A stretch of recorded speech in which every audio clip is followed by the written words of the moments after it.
নমস্কার, জি 24 ঘন্টায় সকাল 10টার বুলেটিন নিয়ে আমি তারাতলায় অভিশপ্ত গুদাম বিপর্যয় গ্রাউন্ড জিরো থেকে অয়ন আপনাদের স্বাগত জানাই। আমি আমাদের বাকি সহকর্মী যারা এই মুহূর্তে এই ঘটনা সম্পর্কিত বিভিন্ন জায়গায় রয়েছেন তাদের সঙ্গে কথা বলবো, তাদের কাছ থেকে আপডেট নেব। কিন্তু এই মুহূর্তে একটা ছবি আমি নিজেই দেখাচ্ছি, সেই ছবি দেখাচ্ছে আমার ক্যামেরা সহযোগী অরিন্দম। সেই ছবি হচ্ছে ধ্বংসস্তূপে এখনো পর্যন্ত প্রাণের খোঁজ। অসাধ্য সাধন করে চলেছে এনডিআরএফ, ভারতীয় সেনা, তার সঙ্গে কাঁধে কাঁধ মিলিয়ে এসডিআরএফ, কলকাতা পুলিশ, কলকাতা বন্দর, ডিজাস্টার ম্যানেজমেন্ট গ্রুপ তারাও কাজ করছে। অত্যন্ত আধুনিক পদ্ধতির একাধিক যন্ত্র এখানে আনা হয়েছে। যে যন্ত্রের মধ্যে একদম সামনে রাখা সাদা রঙের বাক্সের মতো দেখতে যন্ত্র, এই যন্ত্র হচ্ছে লাইফ রেস্কিউ রেডার। এই যন্ত্রের মধ্যে দিয়ে প্রথমে প্রাণীর অস্তিত্ব খুঁজে বার করার চেষ্টা, এবং তারপর যেখানে প্রাণীর অস্তিত্ব এখনো পর্যন্ত আছে, মনে রাখতে হবে ঘটনার পর কেটে গিয়েছে ঠিক 22 ঘন্টা। এখনো পর্যন্ত যদি কোথাও প্রাণীর অস্তিত্ব থাকে তাহলে 1200 বর্গ ফুটের এই যে সুবিশাল ভেঙে পড়া ছাদ, এই ছাদের মধ্যে মধ্যে বিভিন্ন জায়গাতে গর্ত খোঁড়া হচ্ছে। সেনাকর্মীরা এখানে পরস্পরের সঙ্গে কোমরে দড়ি বেঁধে সংযোগ স্থাপন করছেন। তারপর কোনো একজন সেনা জওয়ান তিনি সরাসরি নেমে যাচ্ছেন গোল গর্তের ভেতরে। সেখান থেকে তিনি ওই আটকে পড়া ব্যক্তি, সে জীবিতই হোক বা মৃত, তাকে টেনে তোলার চেষ্টা করছেন। এই অসাধ্য সাধন চলছে দিন রাত, সকাল বিকেল এক করে। যে ছবি এই মুহূর্তে একেবারে সরাসরি আমরা দেখাচ্ছি জি 24 ঘন্টা দর্শকদের। আমাদের সামনে যারা রয়েছেন তারা হচ্ছেন কলকাতা পুলিশের ডিজাস্টার ম্যানেজমেন্ট গ্রুপ এবং এনডিআরএফ। তারা একযোগে এইভাবে এখানে রেস্কিউ অপারেশন চালিয়ে যাচ্ছেন, সেই ছবি আমরা দেখছি। এবং তার সঙ্গে আমরা অবশ্যই আমাদের বাকি সহকর্মী যারা এই ঘটনা সংক্রান্ত অন্যান্য বিভিন্ন প্রাইম লোকেশনে রয়েছেন তাদের সঙ্গে কথা বলবো। তার মধ্যে প্রথমেই আমরা চলে যাব এসএসকেএম হাসপাতালে ট্রমা কেয়ারের সামনে উপস্থিত আমার সহকর্মী অয়ন শর্মার কাছে। অয়ন শর্মা, তোমার কাছ থেকে জানতে চাইবো এখনো পর্যন্ত এই যে মৃত্যুর মিছিল, তাতে ডেথ টোল কত, আহত কতজন এখনো পর্যন্ত চিকিৎসাধীন, এবং তার মধ্যে এখনো পর্যন্ত কার কার অবস্থা অত্যন্ত সংকটজনক, প্লিজ আমাদের জানাও।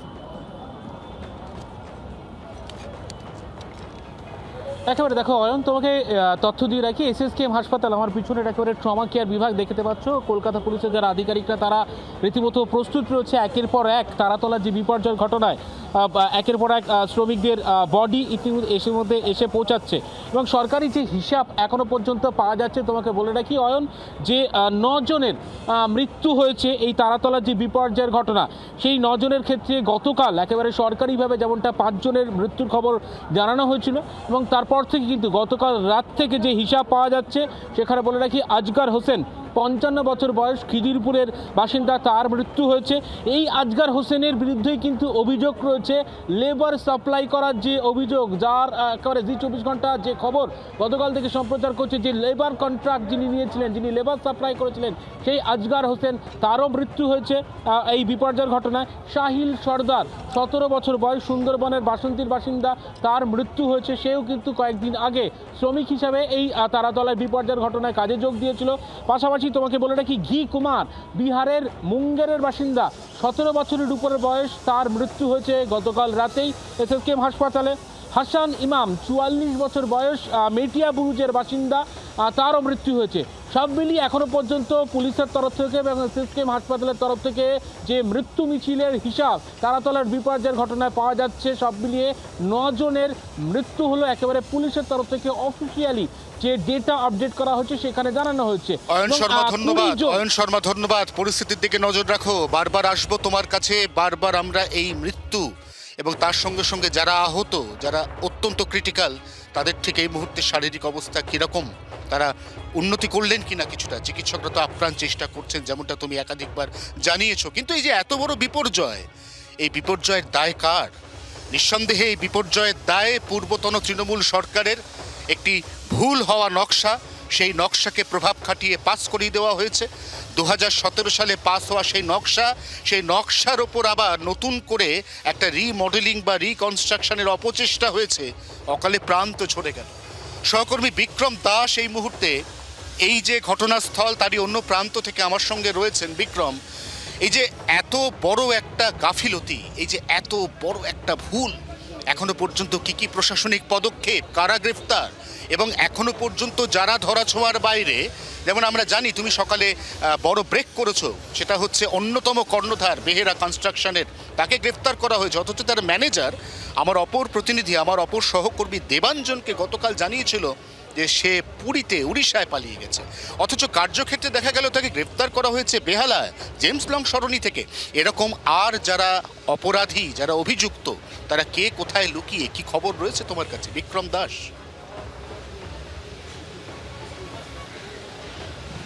দেখো, লালবাজারের তরফ থেকে ইতিমধ্যেই স্পেশাল ইনভেস্টিগেশন টিম ফর্ম করা হয়েছে এবং গতকালই আমরা দেখেছিলাম যে ফরেন্সিক বিশেষজ্ঞরা এসেছিল, টেকনিক্যাল এক্সপার্টসরা এসেছিল এবং সেখানে প্রাথমিকভাবে যে বিষয়টা উঠে আসে এই গোটা বিপর্যয়ের নেপথ্যে, তা হলো স্ট্রাকচারাল ডিজাইনেই কিন্তু গলদ ছিল, অর্থাৎ গোড়ায় গলদ ছিল।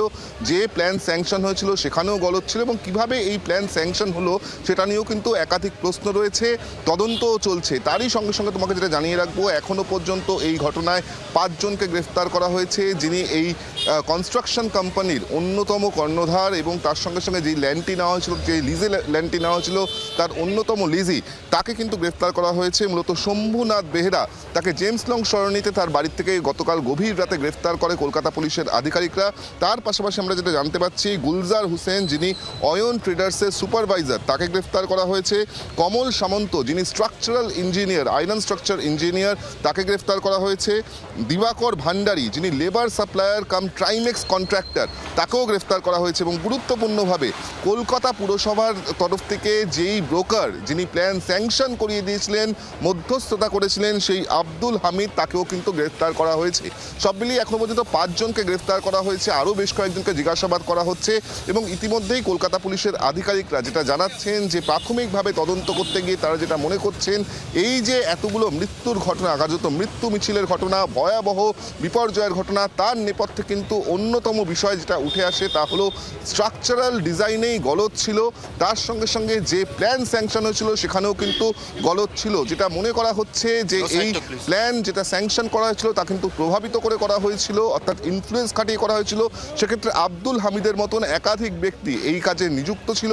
আব্দুল হামিদ সহ বাকি যে 4 জন অভিযুক্ত, তাদেরকে জিজ্ঞাসাবাদ করে এই মুহূর্তে এই বিষয়টাই জানার চেষ্টা করা হচ্ছে যে কিভাবে এই প্ল্যান স্যাংশন হলো, কিভাবে একটা গলদ স্ট্রাকচারাল ডিজাইন এখানে স্যাংশন পেয়ে গেল, সেটাই কিন্তু জানার চেষ্টা করছেন এই মুহূর্তে লালবাজারের তদন্তকারী আধিকারিক থেকে শুরু করে স্পেশাল ইনভেস্টিগেশন। তোমার কাছ থেকে বিক্রম আর একটু জানতে চাইবো যে এখনো পর্যন্ত যারা ধরাছোঁয়ার বাইরে, যারা এই এত বড় বিপর্যয়ের পরেও মুখ লুকিয়ে বেড়াচ্ছে, পালিয়ে বেড়াচ্ছে, তাদেরকে একদম হাতে নাতে ধরতে পুলিশের তরফ থেকে কোনো বাড়তি অ্যাকশন, কোনো বাড়তি ইনিশিয়েটিভ, কি খবর রয়েছে তোমার কাছে? দেখো, প্রাথমিকভাবে কারা কারা রেসপন্সিবল পারসন তাদেরকে কিন্তু ফিক্স আপ করা হচ্ছে। ইতিমধ্যেই আমরা দেখলাম যে 5 জনকে গ্রেফতার করা হয়েছে, যেখানে অন্যতম একেবারে যিনি ল্যান্ডের লিজি, তাকে গ্রেফতার করা হয়েছে শম্ভুনাথ বেহেরা। তার সঙ্গে সঙ্গে এই আব্দুল হামিদ, তার কিন্তু অত্যন্ত গুরুত্বপূর্ণ রোল, বিশেষ করে যেই সময় এই প্ল্যান স্যাংশন হয়েছে, এই স্ট্রাকচারাল ডিজাইনকে ছাড়পত্র দেওয়া হয়েছে, সেই সময় কলকাতা পুরসভার কোন কোন আধিকারিকরা এর সঙ্গে যুক্ত রয়েছে সেই বিষয়টা কিন্তু খতিয়ে দেখা হচ্ছে।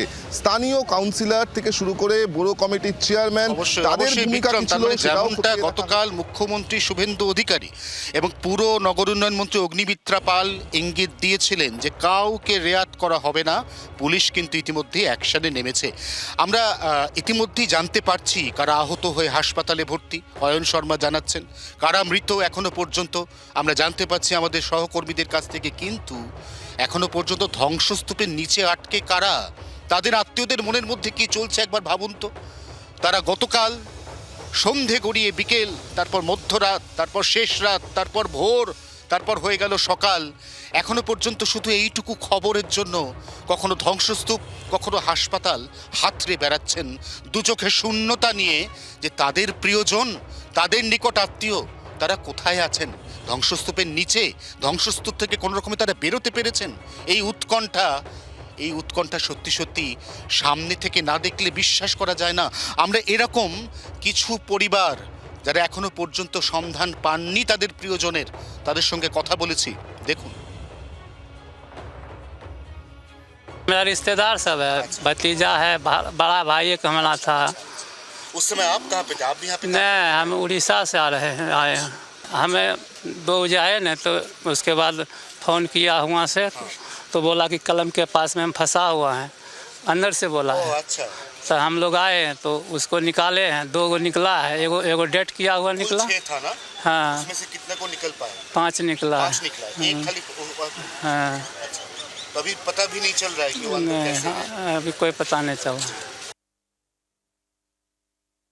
एक ठोक डेट हो चुका एक है। का डेथ हो चुका है। हाँ। 4 अभी अस्पताल 4 में। अभी उसकी अस्पताल में। हालत अभी कैसी अभी नाजुक है वो, लेकिन है, है पैर हाथ टूटा हुआ है। जी। और जो नहीं मिल रहा है उसके साथ आखिरी कब बात हुआ था? उससे साथ बात नहीं हुआ है। अभी जो यहाँ पे अंदर निकलने का काम चल रहा है, क्या लगता है आपको? कुछ आशा है मिलने? आशा है तभी तो यहाँ रुके हुए हैं। जगह से निकल रहा है, एक ही जगह से सब एक ही जगह से। हाँ ओके, पिछवाड़ा हिस्सा। हाँ। একটা গাফিলতি, একটা গাজোয়ারি, একটা আইন না মানার প্রবণতা এবং তার সঙ্গে অজস্র কারচুপির যে খণ্ড খণ্ড ছবি, সেগুলোকে একসঙ্গে জোড়া লাগালে একটা বিপর্যয় তৈরি হয়। সেই বিপর্যয়ের সাক্ষী এই মুহূর্তে জি 24 ঘন্টা, সাক্ষী আপনারা যারা চোখ রেখেছেন জি 24 ঘন্টায়। সত্যি সত্যি কত মানুষের প্রাণ অকালে ঝরে গেল। তার মধ্যে 17 বছরের তরুণ রয়েছে, তার মধ্যে 55 বছরের এরকম ব্যক্তি রয়েছেন যিনি তার পরিবারের একমাত্র রোজগারের সদস্য।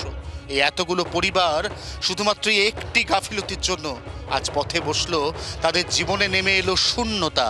আমরা আরও একবার অয়ন শর্মা তার সঙ্গে যোগাযোগ করব, কারণ আমরা এই মুহূর্তে সব থেকে গুরুত্বপূর্ণ যে লোকেশন, অবশ্যই সেটা এসএসকেএম হাসপাতালের trauma care unit.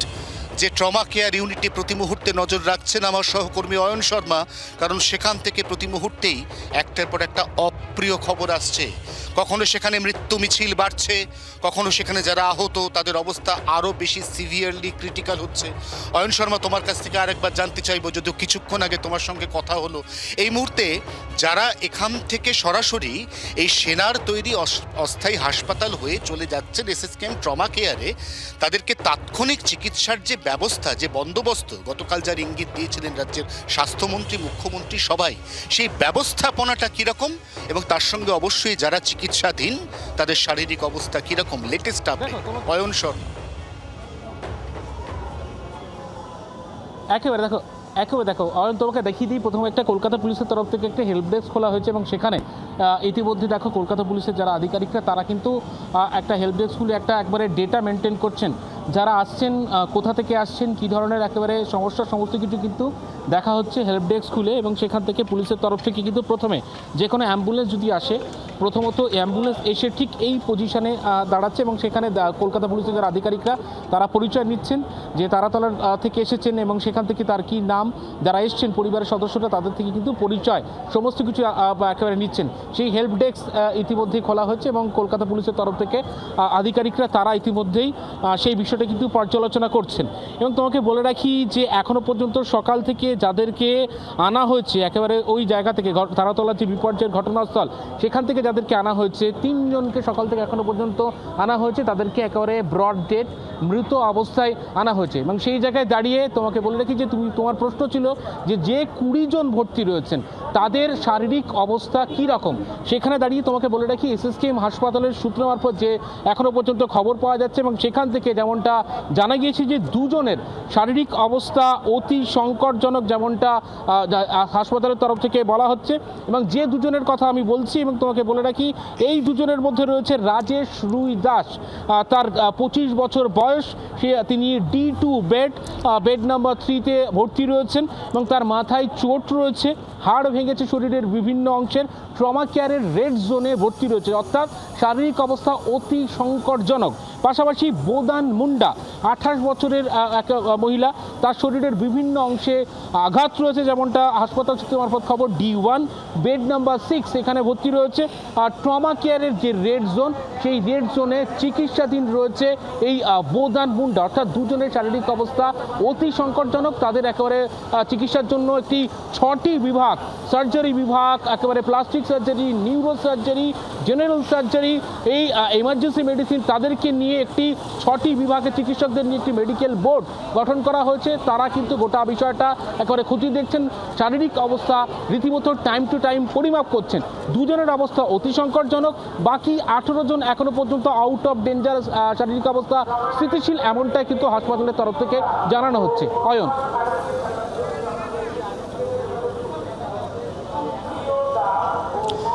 Ayan Sharma যেমনটা জানাচ্ছিলেন সেটা হচ্ছে যে যত প্রহর কাটছে ততই কিন্তু এই মুহূর্তে যারা ভেতরে আটকে তাদের প্রাণ সংশয় বাড়ছে স্বভাবতই। কারণ আমরা আবারও বলছি যে ঘটনাটা ঘটেছিল গতকাল বেলা 12:30টায়। আজ ঘড়ির কাঁটায় এই মুহূর্তে সকাল 10:10, অনেকটা সময় কেটে গেছে। যারা ভেতরে আটকে পড়েছেন তাদের যদি বা উদ্ধার করা যায়, তার মধ্যে কজনের দেহে প্রাণের স্পন্দন পাওয়া যাবে শেষ পর্যন্ত, এই কারণেই তো ডেথ টোল বাড়ছে। কারণ উদ্ধার কাজ, সেই উদ্ধার কাজটা কঠিন, সেই উদ্ধার কাজটা চ্যালেঞ্জিং। আবারও দেখাবো সেই ছবি। উদ্ধার কাজ চ্যালেঞ্জিং হওয়া সত্ত্বেও সেই চ্যালেঞ্জের মোকাবিলা করে যেভাবে এনডিআরএফ এবং ভারতীয় সেনা তারা কাঁধে কাঁধ মিলিয়ে লড়াই চালিয়ে যাচ্ছে, সেই লড়াই থেকে ক্রমশ কঠিন হচ্ছে। আমরা এই মুহূর্তে আরেকটি বড় খবর, সেই বড় খবরটা হচ্ছে যে আমরা একটু আগে বলছিলাম না যে যত প্রহর বা যত সময় কাটছে তত উৎকণ্ঠার প্রহর বাড়ছে। রানীগঞ্জের নবীন সিং, তিনি আদতে বিহারের পূর্ণিয়া জেলার বাসিন্দা। তিনি পরিযায়ী শ্রমিক হিসেবে এই সাইট অর্থাৎ তারাতলার এই গোডাউন সেখানে কাজ করতেন। তার পরিবার চোখে মুখে শূন্যতা নিয়ে কখনো সাইট অর্থাৎ স্পট এবং কখনো হাসপাতাল ঘুরে বেরিয়েছে। কি চলছে তাদের মনের মধ্যে আমরা জানার চেষ্টা করেছে জি 24 ঘন্টা। যে যিনি ভেতরে আটকে আছেন বলে আপনি মনে করছেন তার নাম কি? ওখানে তো পেলাম না। নবীন সিং। নবীন সিং, হ্যাঁ। বাড়ি কোথায়? আমাদের রানীগঞ্জ। নবীন সিং, তার সাথে লাস্ট কখন কথা হয়েছে? কখন? কালকে 11:30 সময়। কাল 11:30। हाँ। अच्छा, उसके बाद नहीं, मोबाइल स्विच ऑफ बता रहा है। Switch off. पेशेंट जो वहाँ पे दाखिल हुआ है उसका तो नाम लिखा है, उसमें तो नवीन नहीं है, सिंह का नाम नहीं। नहीं है। अच्छा, तो आपको लगता है कि नवीन सिंह यहीं पे फंसे हुए हैं? हाँ।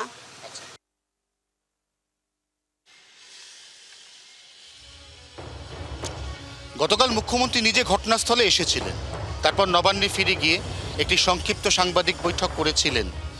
আজ মুখ্যমন্ত্রী বিবৃতি দেবেন বিধানসভায়, যেখানে চলছে বাজেট অধিবেশন। সেই বিবৃতিতে উঠে আসতে পারে অনেক এরকম গুরুত্বপূর্ণ তথ্য, যে তথ্যই গোটা বিপর্যয় তার অনেক নতুন নতুন খোঁজ খবর, তত্ত্ব তালাশ, হাল হকিকাত সেটা আমাদেরকে জানাতে সাহায্য করবে। কারণ ইতিমধ্যেই কেন বিপর্যয় সেই তদন্তের কাজটা অনেকটা এগিয়ে ফেলেছে কলকাতা পুরসভা এবং পুর প্রশাসন।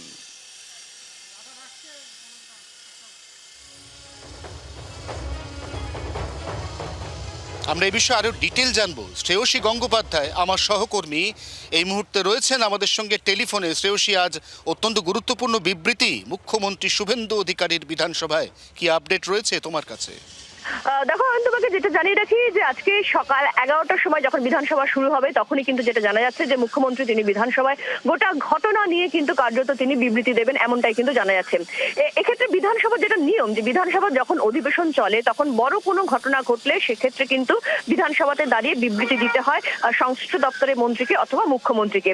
কিন্তু সেই জায়গা থেকে দাঁড়িয়ে গত কয়েক বছর ধরে কিন্তু সেক্ষেত্রে এই ধরনের জিনিস হচ্ছে না। কেন বিধানসভায় বিভিন্ন ঘটনা ঘটেছে, সেটা বক্তব্য হোক বা বিভিন্ন ঘটনা ঘটেছে, সেই ঘটনা নিয়ে কেন বিধানসভায় বিবৃতি দেওয়া হচ্ছে না, সেই অভিযোগ তুলে কিন্তু রীতিমতো সরব ছিল বিজেপি তখন ছিল প্রধান বিরোধী দল। এখন কার্যত বিজেপি এই মুহূর্তে কিন্তু তারা শাসক দল, এবং কার্যত দেখা যাচ্ছে যে এক্ষেত্রে এত বড় ঘটনা ঘটলো যখন তারাতলা, তার পরিপ্রেক্ষিতে দেখা যাচ্ছে যে আজকে মুখ্যমন্ত্রী তিনি সিদ্ধান্ত নিয়েছেন, যেহেতু নিয়ম রয়েছে সেই নিয়মটা মানা হতো না বলে তারা যখন বিরোধী দলে ছিলেন তারা সরব হয়েছিলেন। ফলে সেই জায়গা থেকে দাঁড়িয়ে তারা সেই নিয়মটাই কিন্তু আজকে বিধানসভায় তারা পালন করবেন, যেখানে মুখ্যমন্ত্রী তিনি বিবৃতি দেবেন এই গোটা ঘটনা নিয়ে, এমনটাই জানা যাচ্ছে। এবং এক্ষেত্রে গতকাল আমরা যেরকম দেখেছিলাম যে রেস্কিউ এর ক্ষেত্রে কিন্তু মূল জোর দেওয়া হয়েছিল গতকাল, অর্থাৎ যাতে প্রাণহানি কম হয় এবং রেস্কিউ যাতে দ্রুত করা যায়, তাই জন্য কেন্দ্র রাজ্য একযোগে সবকটা সংস্থা কিন্তু একযোগে কাজ করেছিল যাতে প্রাণহানি কম হয়। এবং কার্যত মুখ্যমন্ত্রী তিনি নিজে গোটা ঘটনা তদারকি করেছিলেন যাতে রেস্কিউটা তাড়াতাড়ি হয়, চিকিৎসাটা তাড়াতাড়ি হয়। আর খুব বেশি সময় নেই। তোমার কথা অনুযায়ী মুখ্যমন্ত্রী যদি 11টার সময় বিধানসভায় বিবৃতি দেন, তাহলে তোমার কথা অনুযায়ী সেই বিবৃতি আমাদের সামনে আসতে আর 45 মিনিট বাকি। সবার নজর রয়েছে সেই বিবৃতির দিকে, এবং সেই বিবৃতির আপডেট মুখ্যমন্ত্রী কি জানালেন, কতটা স্টার্ন অ্যাকশন তিনি নেওয়ার পথে, সেটা আমরা জানবো পরবর্তী সময় তোমার মাধ্যমে। শ্রেয়সী গঙ্গোপাধ্যায়, বিক্রম দাস এবং অয়ন শর্মা, আমার সকল সহকর্মীকে ধন্যবাদ। এখন সময় একটা ছোট্ট বিজ্ঞাপন বিরতির। বাংলার আওয়াজ, বাঙালির আবেগ, জি 24 ঘন্টা।